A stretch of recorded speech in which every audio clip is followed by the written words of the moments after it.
Yeah, so just a quick reminder, the session is recorded. If you need to access any of the recordings, it should be on YouTube. I know the past one isn't on YouTube because I was away on vacation for a little bit, but now I'm back, so I'll go ahead and upload that one tonight, and then I'll also upload this one tonight as well for all of you. I know a couple people missed, but yeah, let's go ahead and get started. So this is our 6th session. It's kind of crazy. This is number 6. Today's session is going to be on immigrant economics. Just a really, really quick disclaimer. If any of this is like kind of dense, let me know. And we do have a video today that's 11 minutes, so I'm probably going to stop in the middle to give everyone a break, ask some questions. Definitely ask questions, as I think we encountered in a previous session. Everything is connected, from environmental justice to economics to just about everything. So please make sure to ask some questions. Let me know if you're confused about any part of what we discussed today. And I think today's gonna be a big question day. So just let me know. Sound good? Awesome. So again, this is our 6th session. This is kind of the meeting agenda outline. So again, the typical welcome. We're going to talk about the final project a little bit. We're going to talk about some terms that you all should be keeping in mind as we move forward with this. When people are talking about economics, because I think you all know, if you watch the news, the economy is brought up every day in many different ways, especially relating to immigrants. So some of these terms will be really important for you to know. We're going to go ahead and watch How Does Immigration Impact the Economy? It's a pretty short video. We're going to talk about immigrant women labor facts, so particularly on immigrant women. We'll cover that a little bit more later, and then we're going to watch a crash course video. I don't know if any of you have ever used Crash Course. I used it extensively in high school and college. They're super great, and they have a video specifically on the economics of immigration. So we'll be watching that and discussing it a little bit. I kept the agenda kind of short because I do really want to give you all the opportunity to ask any questions that you need to ask. So please let me know. I'll be monitoring chat, or just speak up. If I'm talking, go ahead and raise your hand on your side. I'll be able to see it here on the system, and I'll let you speak. All right. Let's move forward. So again, we're gonna start with just the welcome and final projects. Does anyone want to share anything? How are you all feeling? We're 6 weeks in. If you all have any feedback for us so far, was it what you expected? Was it not what you expected? Does anyone want to share?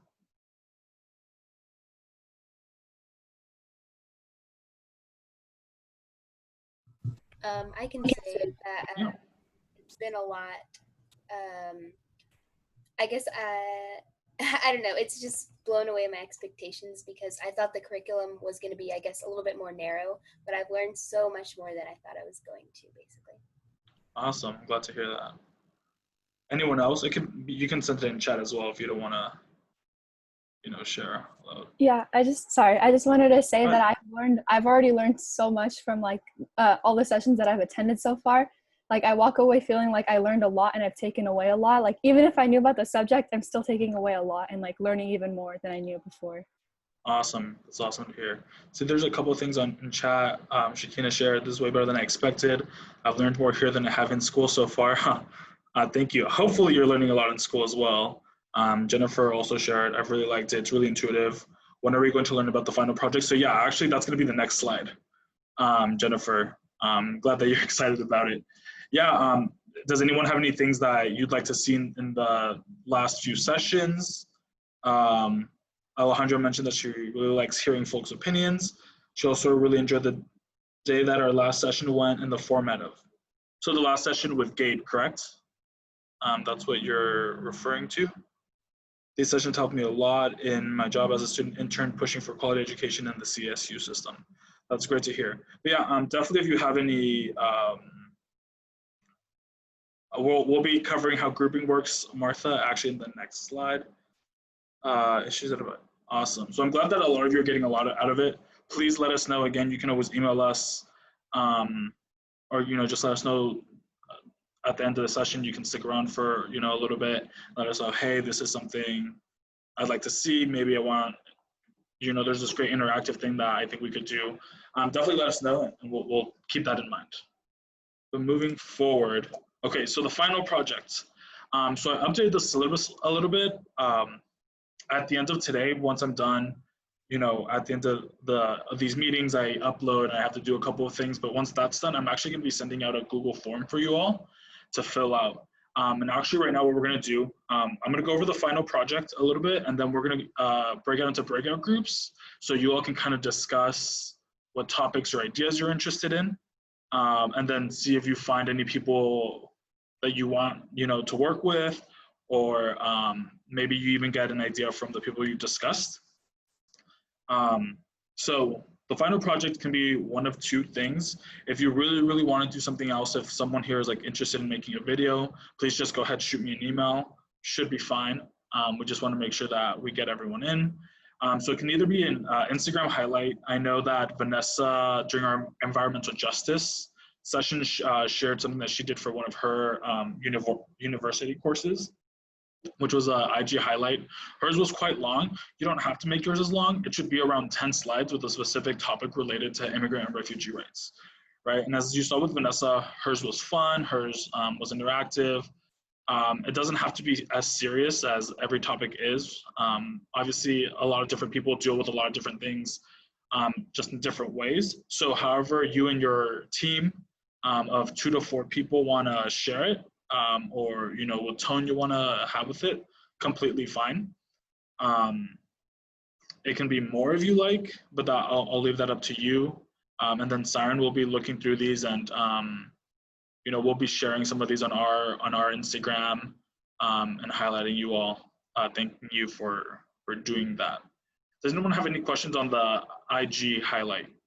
This is like the story highlight, not a post. Nope. Okay, cool. So the other option is a presentation. I know some people, so Savani, so the IG highlight is a group. Nazrin, you can post it on your personal profiles if you like. You don't have to though. I know Vanessa did, and she kept it as a highlight and then sent us that file. If you want, you can use free tools like Canva, and I'll be sharing some of that in that email. There's some free tools like Canva, where you can create, those graphics and stuff, and you can just share it with us that way. Or if you like to post it on your personal one and then share what's on your highlight reel, you can also share that. Let's see. Yep, cool. So again, the other option is the presentation, just 7 slides. Again, we're not trying to make anyone stress out or work too much for this. This is just more for your sake to kind of think through what you've learned so far, and solidify that a little bit for yourself. This is something that, again, you can even bring up if you all have LinkedIn. I know a couple of you have added me on LinkedIn. You can also post this on your LinkedIn, stuff like that, especially since for those of you who have completed the program with us, we'll actually be giving you certificates. So you can put that certificate on your LinkedIn along with your presentation or your Instagram highlight, just to showcase yourself a little bit. It should only be about 7 slides. Of course, you can do more. And it should, again, be on a specific topic related to immigrant or refugee rights. Some example topics are on the syllabus, which again, I'll link when I send out that email. But it can be, if you want to focus on, environmental injustices in the immigrant communities, or if you want to focus on letting people know, after learning today about, immigrant women in the labor force, and that's what you want yours to be. If there's countless topics you all can discuss. And then finally, at the beginning, when we first introduced you all to this program, at that very first session, I mentioned that we would be presenting this on the final day. I think the final session is the 28th, if I'm not mistaken. Let me double check. Yeah, it's the 28th. So that's 2 weeks from now. So plenty of time. As you can see, this isn't super heavy. And that's why we give you the option to do 2 to 4 people in case you don't want to work with too many people, because it's not a lot of work. But yeah, did anyone have any questions right now? No? So what I'm going to do right now is I'm going to put everyone in breakout groups, just discuss some of the topics that you're interested in, bounce ideas off of each other. I know because it's obviously COVID-19, we're not in a room where we can all talk about topics together. So hopefully the breakout rooms will work. So I'm going to go ahead and do that now. Oops.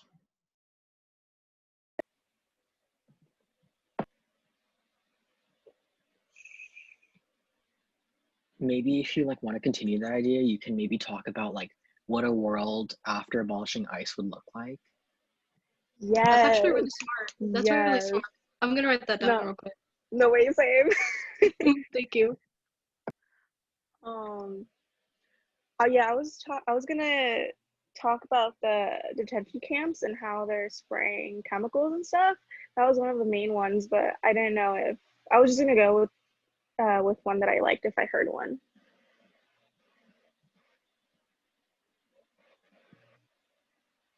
Also keep in mind that you'll have 1 to 3 other partners on this. So if you find people that you want to work with during one of these breakout rooms, that's also something you can discuss.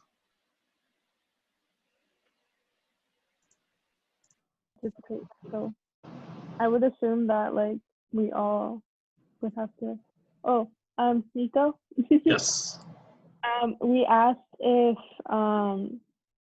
so for the story highlights, if we're in a group, we all have to post that like the story highlights on our accounts, right? Because like we all should like participate.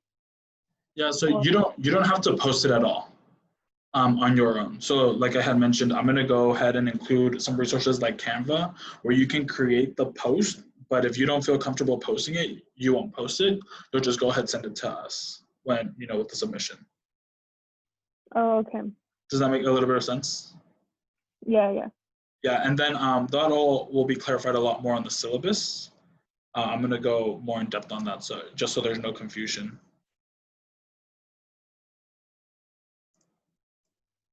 Yes, that sounds good. So we're gonna get a syllabus because I feel like I am a visual person, so it would be like really beneficial for me to see like what we have to do. Yeah, the syllabus is created and the final project section is there. I'm just going to make sure to clarify everything on there. So the general outline is there, but I'll go back and clarify it a little bit more. And then tonight, when I send that email out to everyone, I'll go ahead and include the syllabus link again in case you don't have it. But right now, it's more so coming up with topic ideas that you might be interested in, or maybe even finding, potential partners. Oh, okay.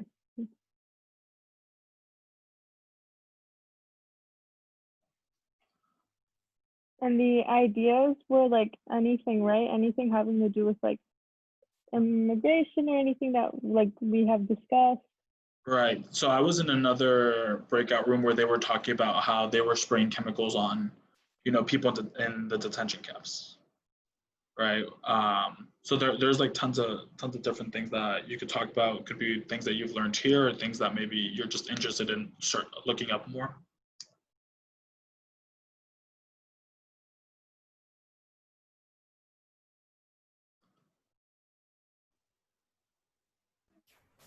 Can you hear me? I had a question. Can it be more focused on like an individual session that we had, like that we learned about here? Yeah, it should probably be more narrow, right? It should be a more specific thing. So even like, let's say you want to focus on that one thing that you saw in the news once, right? And you want to expand on a very specific topic, definitely. Okay, thank you. Mm-hmm. Yeah, so it looks like Francis put something in the chat. That'd be a great topic.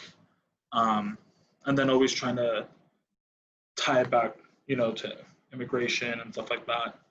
Doesn't 100% have to be immigration total, but if you can tie it back to immigration, obviously that's ideal.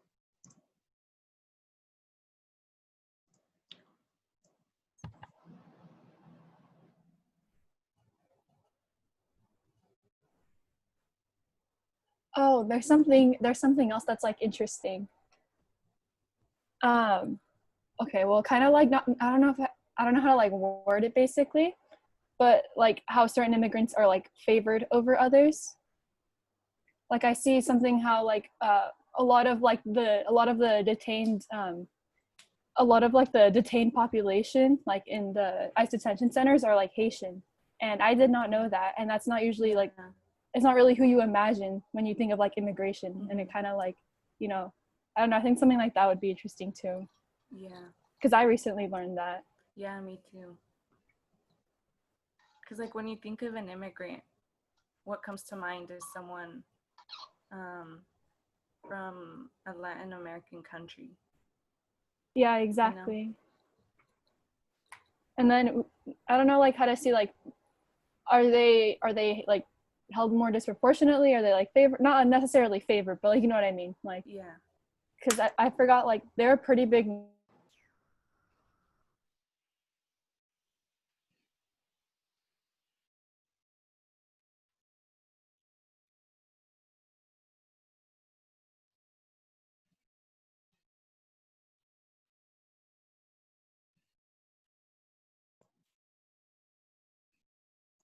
Since we have to come up with a cool way to promote our campaign, so through like slogans or catchphrases. Through Like slogans, yeah, catchphrases or cool effects. oh Yeah, yeah, I I think that would be nice. And like making Mhm. it like appealing to the people that are like seeing it. Because Mhm. personally, like I'm drawn to like things that have like really nice, decorations, and they have like cute little stickers or whatnot. Like if it's like gray and white and dull, like I might just like skip over it, But if it's like something colorful and like it has like small stickers, obviously that are related to the subject, but as long as they like stand out to me, then I'll like be, oh, I'll take my time and I'll watch that or read it. So yeah. And I another think thing like is like, oh, keep going. I was just gonna say like if you make it like interactive, like if you have like polls or like questions and stuff, then it becomes like more fun to learn about it.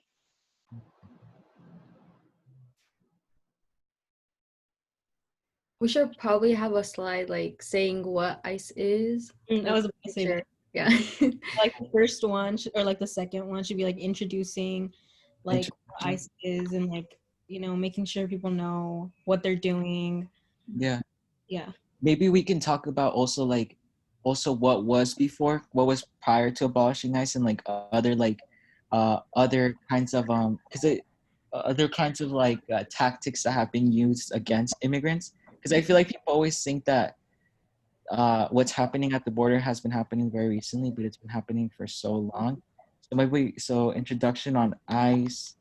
Well, we could do that if you guys want to.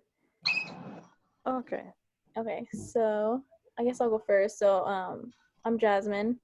I go to Fresno State, so I'm from Fresno, and I am currently a communication disorder major, where I'm currently pursuing a major in communication disorder. Well, I'm Nia. I go to Stan State. Right now I'm a psych major, and I'm gonna be declaring the pre-law minor. Nice.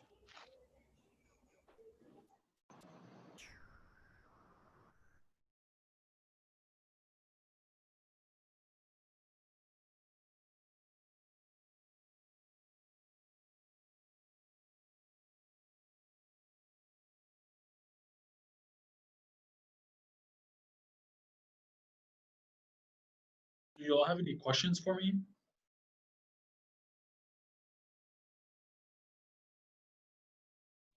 I have a question. Okay. What if groups kind of cross over into topics, like people do multiple projects on one same topic? That's fine, because especially like the way you present it can be completely different, and the angle you come at it can be completely different, right? So yeah, so that should be completely fine. And there's so many topics that I'm sure a lot of people will cover a lot of different things. I've been in multiple groups, and people have been talking about wildly different, topics. Because I was just mentioning about the whole USPS and border crisis right now. and how that's kind of relating to immigrant communities, because that's one of the only ways that a lot of immigrants are able to participate in politics. Since many are working, they don't have time to actually advocate. But the fact that it's kind of inaccessible right now is kind of taking away immigrant voices. So I was thinking a lot of people might do it about that, since it's such a hot topic right now. Right, yeah. And again, whatever topic you choose, I had mentioned in the syllabus, you can do things like catchphrases, right? Where if you want to come at it as you're presenting this campaign, let's say you call it Fund USPS, like that's your campaign, and you have like a slogan or something. You see what I mean? It doesn't necessarily have to be just, this is the information. It could be, hey, I'm encouraging you to buy stamps, or I'm encouraging you to call your senators, or stuff. Do you see what I mean? Some people were talking about, if they're doing the Instagram, maybe they'll do a poll where it's interactive, or maybe they're, include this or that. Okay, thank you. Yeah, no problem.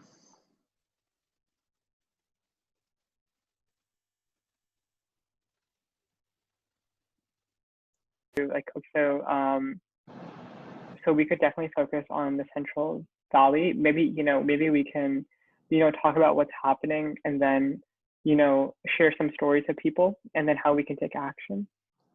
What do you think? Yeah, that sounds good. Like we could like research like what folks are doing in terms of like maybe like what aid is available for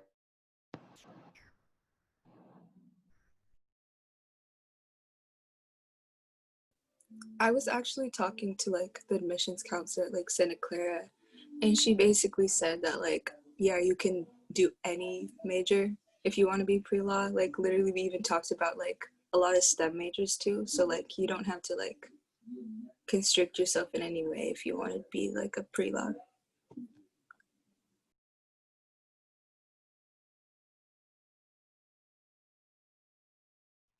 Yeah, that's true. Like even for medical school, you can be any major as long as you do like the prereqs. But for law school, I don't think there's prereqs for it. You just have to make sure you do like everything for your application process and everything. The LSAT for sure. I actually looked into applying to law school, and you'd be surprised. A lot of engineers go to law school, and a lot of dance majors go to law school. A lot of different majors.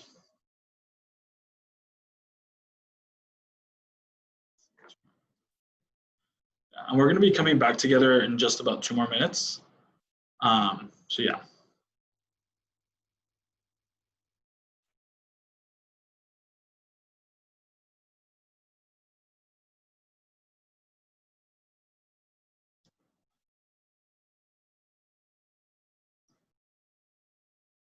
Have you all discussed any other topics? In the beginning, we kind of went over where our heads were at for the topics. I know some of us wanted to do like the immigrants' rights, like know your rights, I think, the environmental justice and racism, and there were a few other topics too with that. Awesome. Okay. We'll see you all back in the main session.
Okay. Almost, I think everyone should be back now. Does anyone want to maybe share some of the ideas that your group discussed? There's a lot of different ideas, a lot of cool ones. I don't know if anyone's interested in sharing.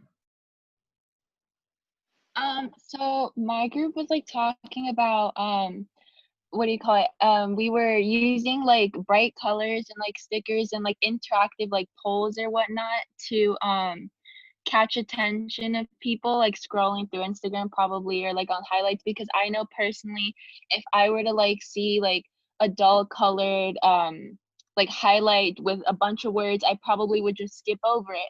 But if I see something like brightly colored with polls and the post like gets to the point and it's like bullet points of everything that's important, I would definitely like read it and like put my interest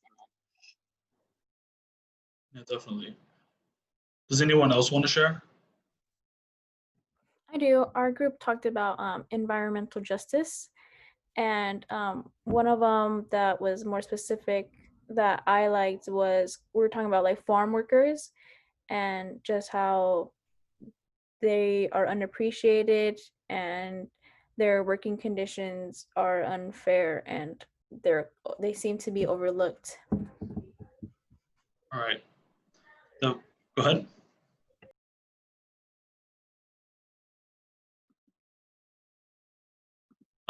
Sebastian, did you want to say something? Oh, sure. So our group is going to be doing on the abolishing ICE and why we should abolish ICE and how this is like a very bipartisan issue because we feel that people think that it's just a Republican issue, but it's also a Democratic issue. And we're going to talk about where those funds could be relocated, what's happening in the detention centers, and how is it that we can move towards abolishing the institution. Awesome. And I know in some groups there was questions of what if I do the same topic as someone else? That's completely fine. I think a lot of you will have different takes on a lot of things, right? Like Sebastian mentioned, his group was thinking about speaking on abolishing ICE, but what does that mean to you? What does that mean to, Sebastian? What does that mean to other groups? So that's totally fine. Did anyone else want to share before we move on? Yeah, so well, I mentioned how like earlier, like a few months ago, I was learning about kind of like how judges are like more biased when it comes to immigrants depending on like where they're at in the US. So I was thinking of like a more general issue, basically like the legal system or like courts and immigrants and how like there's bias or just kind of like as a whole. Awesome. Awesome. Yeah, lots of great topics. I'm going to go ahead and move forward because I have a couple of things to go over. You all can see my screen, right? Okay, cool. So we're going to go over some quick terms to keep in mind. Again, please let me know if I need to explain these further, and I'll be more than happy to do so. But again, the overall theme of today is immigrant economics. So let's go ahead, move on. So ITIN. So if you have immigrant parents or relatives or whatever it is, they more than likely have an ITIN, which is an individual taxpayer identification number, which is a tax processing number issued by the Internal Revenue Service, aka the IRS. And the IRS issues ITINs to individuals who are required to have a U.S. taxpayer identification number, but who do not have and are not eligible to obtain a Social Security number from the Social Security Administration. So, people who are undocumented and do not qualify for DACA or do not have DACA would get an ITIN, right? So again, a lot of parents, a lot of relatives may have ITIN numbers that they use for tax reporting purposes. Does anyone have any questions about that? I want to bring this one up because it comes up a lot, particularly in the news. Oh, okay, cool. So I'm going to go ahead and move on to some more general terms like GDP. Has anyone heard GDP in their classes before? Yeah.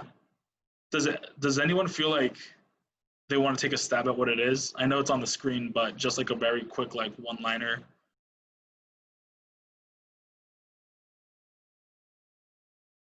No, okay, don't worry. I know it can be like kind of a complex thing. So there's a longer explanation on there. So GDP, or gross domestic product, is the total value of goods and services produced in a country. GDP is measured over specific time frames, such as a quarter or a year. And GDP GDP is used as an economic indicator worldwide to show the economic health of a country. So I know during particularly our environmental justice session, we talked about how I had written a paper in the past about how GDP is not the best measure of success in our country, but that's the only measure of success, or only nationwide measure of success that we use in this country. So just to simplify what GDP is, it's basically when you look at everything that we produce as a country, what the value in terms of a dollar that is, right? So in this country, our GDP is in the trillions. We have a very, very high GDP, as I'm sure most of you know. A lot of the, what is said online or in the media is that the US is the richest country, it's a superpower. I'm sure all of you have heard that at one point. And a lot of the rationale behind that is because we have such a big GDP. And again, GDP captures value in terms of dollars. So it doesn't capture value in terms of who has those dollars, right? And that's when we start talking about inequality, right? If only 1% of the people in this country holds 90% of those dollars, what does that really say about our country and the way the means of productions are controlled? Again, it may be a little dense, so please let me know if I need to clarify anything. Let's move on to productivity.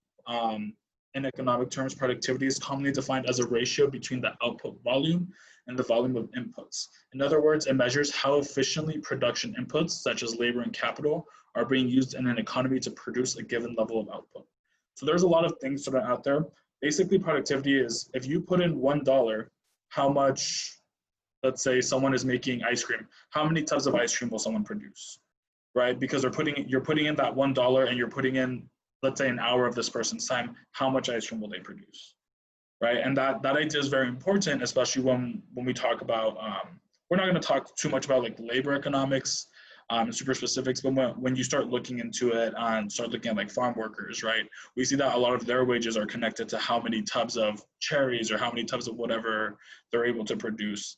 So that's why productivity is such an important thing to keep in mind and what it means in the terms of economics and really in finance, right? When we're talking about industrial farming, that happens a lot in the Central Valley and how they're paying their workers and trying to minimize costs from wages so they can make more money, right? And then Lorenz curve. So this one, I was considering not putting on here because this one is a little bit more complicated. I'm gonna read it. If you don't understand it, don't worry, I'm gonna show you what it is. The Lorenz curve is a graph on which the cumulative percentage of total national income or some other variable is plotted against the cumulative percentage of the corresponding population. The extent to which the curve sags below a straight diagonal line indicates the degree of inequality of distribution. So I know that was a little heavy, so this is a Lorenz curve. So I'm going to walk you through it real quick. So that pink line that is diagonal, that is the line of perfect equal distribution. That's if we were at equality, right? So as a country, I took a whole class on this, and we're looking at Lorenz curves because Lorenz curves are used to measure inequality, like that definition talked about. So we see here this yellow line is country X and this gray line is country Y, right? Based on the definition, which one is more unequal? Does anyone want to take a guess?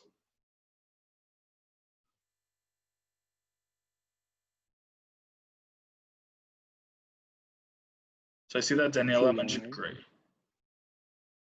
Country Y. Yeah, so it's Y. So I know it sounds like super complicated, but simply it's the idea that the further away you are from this curve, the more unequal your country is based on distribution, right? So again, this could be distribution of money, right? Which is actually the United States has a very intense sagging line in the Lorenz curve because again, as I'm sure all of you have heard in the media, have heard everywhere, a lot of the money is controlled by a very, very, very small percentage of people in this country, right? Does anyone have any questions to clarify this? It can obviously get a lot more complex, but that's just a simple idea that we want to make. Oh, sorry, Daniela, did you have something? So if you get to the pink line, that wouldn't necessarily be ideal as well, would it? So it depends on what your idea of ideal is, right? Like if you want like perfect socialism, then yeah, likely you want everyone to have, equal amount of dollars to spend, equal amount of, whatever, yeah. Right? So this is just a measure of inequality. However you interpret it is based on what your values, ideals, or ideology is. Okay. Right? Yeah. Again, I know it can be a little complicated, so let me know if you have any other questions. Let's see. Okay. Okay, I'm gonna go ahead and move on. Okay, so we're gonna go ahead, watch a quick video on how does immigration impact the economy. Please let me know if you can't hear this.